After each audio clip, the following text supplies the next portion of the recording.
So installing Eclipse is a little bit strange. We are using an older version because that's what's installed at school. It's important that we all use the same version because backwards and forwards compatibility with it is not that straightforward. So do not install a more recent version. The version we're going to use is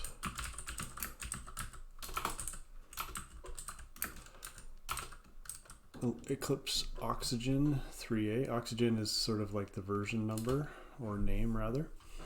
So we're going to go to this link.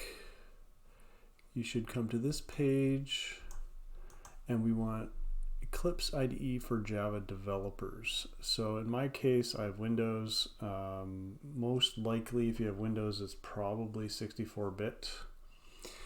You're going to download that file.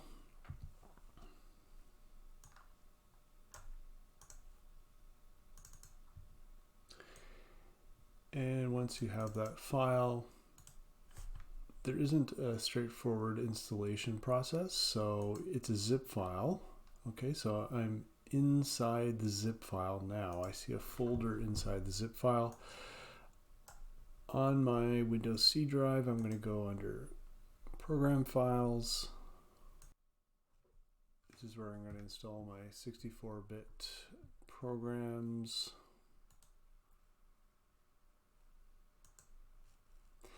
And so once I have this folder in my site, all I have to do is drag it to Program Files. I'm going to say continue.